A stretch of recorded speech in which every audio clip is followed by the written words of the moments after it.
Hi friends, welcome to మన Deepu kitchen. అప్పుడప్పుడు ఇంట్లో అన్నం మిగిలిపోతూ ఉంటుంది కదా. అలా అన్నం మిగిలినప్పుడు ఏం చేయాలా అని ఆలోచిస్తాం. ఈసారి అన్నం మిగిలినప్పుడు ఈ విధంగా చిన్న చిన్న పునుగులు వేసుకోండి. మార్నింగ్ బ్రేక్ఫాస్ట్లోకైనా ఈవినింగ్ స్నాక్స్లోకైనా సరే క్రిస్పీగా టేస్టీగా వేడివేడిగా తింటుంటే ఆహా భలే టేస్టీగా ఉంటాయి. వీడియో మొత్తం చూసిన తర్వాత నచ్చినట్లయితే లైక్ చేసి మన దీపు కిచెన్ ఛానల్ని సబ్స్క్రైబ్ చేసుకోండి. ఇప్పుడు పునుగులు ఎలా ప్రిపేర్ చేసుకోవాలో చూద్దాం. నేనైతే ఇక్కడ నైట్ వండిన అండాన్ని మార్నింగ్ బ్రేక్ఫాస్ట్లోకి ప్రిపేర్ చేస్తున్నాను. కావాలంటే ఆఫ్టర్నూన్ రైస్ వండిన తర్వాత స్నాక్స్లో కూడా ప్రిపేర్ చేసుకోవచ్చు.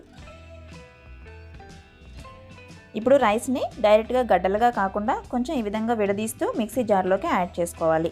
అవసరాన్ని బట్టి 1 కప్పు వాటర్ యాడ్ చేసి ఈ విధంగా మెత్తగా పేస్ట్ లాగా చేసుకోవాలి. మరీ ఎక్కువగా వాటర్ యాడ్ చేసి లూజ్గా కాకుండా ఈ విధంగా ప్రిపేర్ చేసుకుంటే సరిపోతుంది. ఇప్పుడు ఒక మిక్సింగ్ బౌల్ తీసుకొని దీనిలోకి ముందుగా మనం గ్రైండ్ చేసుకున్న రైస్ని యాడ్ చేసుకోవాలి. కొలతల్లో చూసుకుంటే ఇది 1 కప్పు రైస్ అవుతుంది. దీనిలోకి 1/2 కప్పు శనగపిండిని యాడ్ చేసుకోవాలి. దీనిలోనే ఒక మీడియం సైజ్ ఆనియన్ని చిన్న చిన్న ముక్కలుగా కట్ చేసి యాడ్ చేసుకోవాలి. 2 పచ్చిమిర్చిని చిన్నగా కట్ చేసి తీసుకోవాలి. కొద్దిగా కరివేపాకును కూడా ఈ విధంగా కట్ చేసుకొని తీసుకోవాలి. కొంచెం కొత్తిమీరని చిన్న చిన్న ముక్కలు కట్ చేసి యాడ్ చేసుకోవాలి. రుచికి సరిపడా 1 టేబుల్ స్పూన్ సాల్ట్ యాడ్ చేసుకొని ఇవన్నీ కలిసే విధంగా బాగా మిక్స్ చేసుకోవాలి. మనం రైస్ని గ్రైండ్ చేసినప్పుడు వాటర్ యాడ్ చేసాం కాబట్టి ఇక్కడ వాటర్ యాడ్ చేయాల్సిన అవసరం లేదు. కొంచెం గట్టిగా అనిపిస్తే 1 లేదా 2 టేబుల్ స్పూన్ల వాటర్ని యాడ్ చేయండి. పిండి మనం పునుగులకి వేసుకోవడానికి ఏ విధంగా అయితే కలుపుకుంటామో కొంచెం గట్టిగా కొంచెం లిక్విడ్గా ఉండేలాగా అలా కలుపుకుంటే సరిపోతుంది.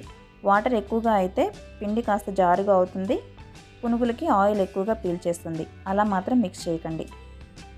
ఇప్పుడు డీప్ ఫ్రై సరిపడా ఆయిల్ తీసుకొని ఆయిల్ బాగా వేడైన తర్వాత స్టవ్ని మీడియం ఫ్లేమ్లో పెట్టుకొని కొంచెం కొంచెం పిండిని తీసుకుంటూ పునుగులు వేసుకోవాలి. పునుగులు వేసుకున్న తర్వాత స్టవ్ని మీడియం ఫ్లేమ్లోకి చేంజ్ చేసుకొని 1 నిమిషం పాటు వదిలేసేయాలి. ఆ తర్వాత ఈ విధంగా గరిటెతో టర్న్ చేసుకుంటూ పునుగులు మొత్తం క్రిస్పీగా వచ్చి గోల్డెన్ కలర్ వచ్చేంత వరకు ఫ్రై చేసుకోవాలి. మనం హై ఫ్లేమ్లో పెడితే పునుగులు ఫ్రై అవుతాయి, కానీ లోపల బాగా పిండి పిండిగా ఉంటుంది. అలా కాకుండా మీడియం ఫ్లేమ్లో పెట్టుకొని ఈ విధంగా రొటేట్ చేసుకుంటూ ఫ్రై చేసుకోవాలి. చూడండి, ఈ విధంగా పునుగులు మొత్తం గోల్డెన్ కలర్లోకి చేంజ్ అయిన తర్వాత ఆయిల్ నుంచి సపరేట్ చేసి సర్వ్ చేసుకోవాలి.